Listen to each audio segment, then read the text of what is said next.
Hello, everyone. My name is Kaleth Salazar, and today I'll be presenting my assigned virus, which is human immunodeficiency virus, also known as HIV. And we'll begin with the introduction to HIV, and this begins with the Baltimore classification, which is class 6, and this is characterized by positive sense single-stranded RNA, which uses reverse transcriptase. For the taxonomic classification, they belong to the order Ortovialis and the family Retroviridae, and they also fall under the subfamily Orthoretrovirinae.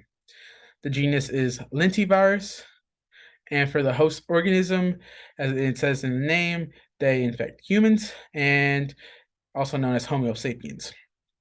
Now, the disease that HIV causes is acquired immunodeficiency syndrome, also known as AIDS.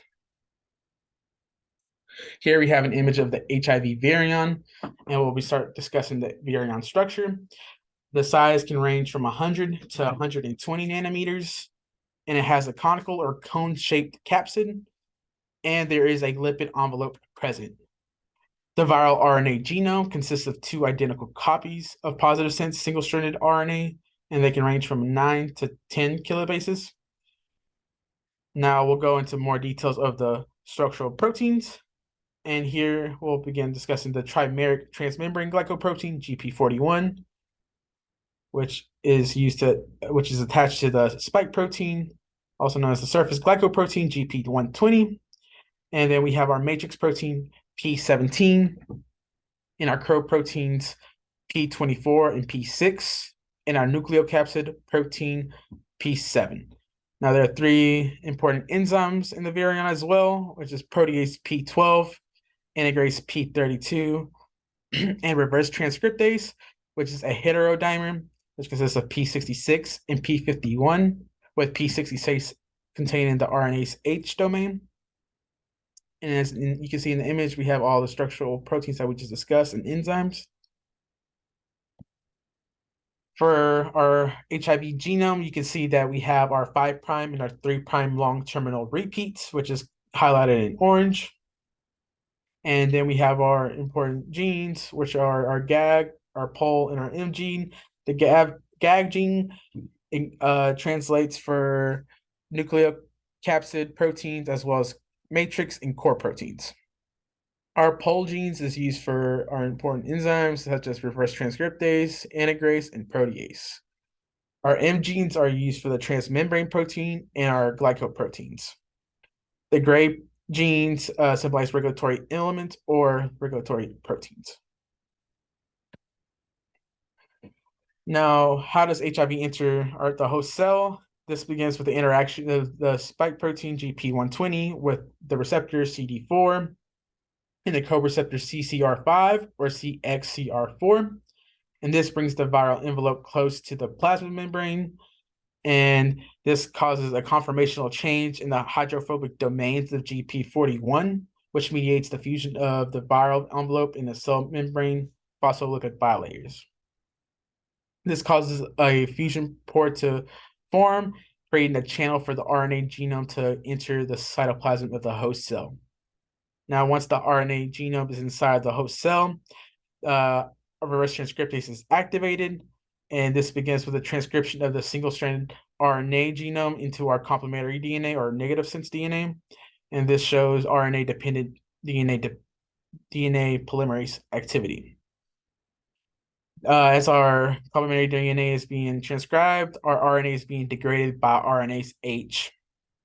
Once we have a complementary DNA or a negative sense DNA, we can begin with the transcription of our positive sense strand, creating our double-stranded DNA. And this shows our DNA-dependent DNA polymerase activity. You can see all the details in the image shown. Next, we have our integration of our proviral DNA into our host DNA. Now, the proviral DNA is our double-stranded DNA, which was made from our reverse transcriptase, and this is transported into the nucleus through the nuclear pores. And there are three crucial steps into the integration, which is mediated by integrase. And the first step being the removal of two nucleotides at the ends of the viral double-stranded DNA. These then single-stranded ends by anneal to the short host DNA sequence that has been cleaved, and then ligation and repair occurs by the host enzyme. And this is all shown in the image shown. Next, we have our production of our HIV genomic RNA, and this is the amplification step in viral genome replication. And the host RNA polymerase synthesizes different mRNAs. So as the host genome is being transcribed, so is the viral genome. Now we have U5 and U3 regions in our RNA and our DNA, and these play an important role as where transcription should occur. And the mRNAs encode viral enzymes as well as structural proteins, which are then used and packaged in the new virions that are translated and formed.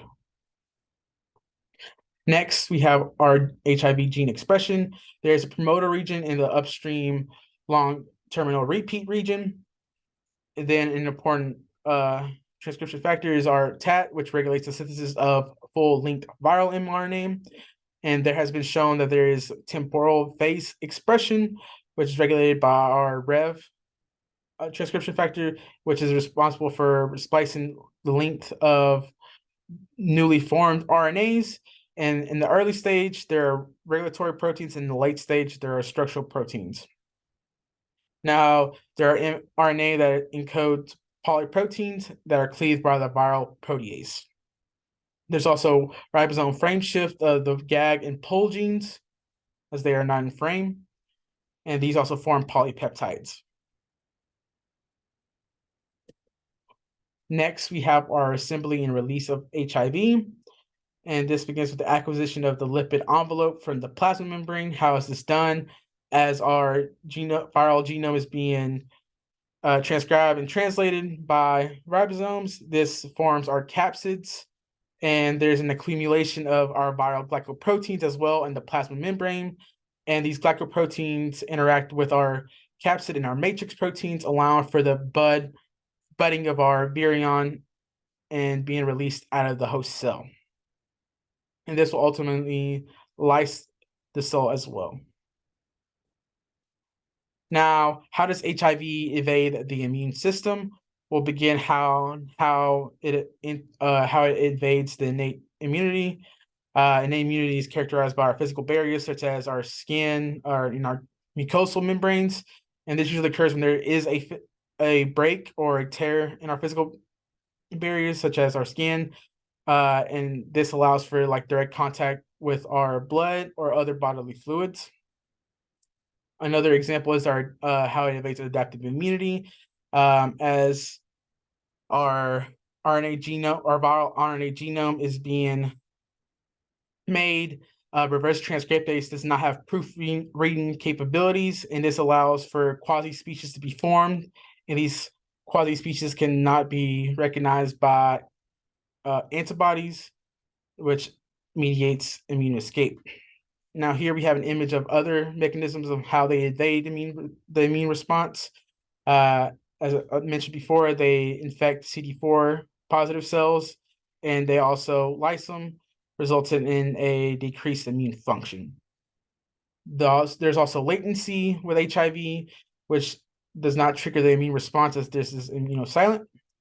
And as mentioned before, with the quasi-species, there is virus viability, allowing for it to escape their immune response. There's also, HIV can also lower the density of the envelope proteins or glycoproteins, which allows for a decrease in antigenicity. There's also a high degree of glycosylation, and this shields the epitopes or spikes. Next, we'll go into how it evades intrinsic immunity specifically. As we learned in class, there are antiviral factors that prevent HIV replication and then uncode in other steps as well as in the release. Now in HIV-1, we have the VIF protein, which targets APOBEC3G for degradation. And then in HIV-2, we have VPX, which targets SAMHD1 for degradation. And then the VPU gene, which promotes the degradation of tethrin. and this will allow it to avoid these immune responses and continue for the replication of the virion for the virion. Now, there are different stages for HIV infections. The first stage being the acute HIV infection. This is the initial infection of HIV. And at the beginning, once the HIV is introduced into the body, the host will experience flu-like symptoms, and they are very contagious with them having high levels of HIV in the blood. Stage 2 is the chronic HIV infection, and this is characterized as clinical latency, and HIV continues to reproduce, and there's decreased number of CD4 T cells throughout the many years. And at this stage, if it's not treated, it can develop into stage 3, which is the acquired immunodeficiency syndrome, or AIDS.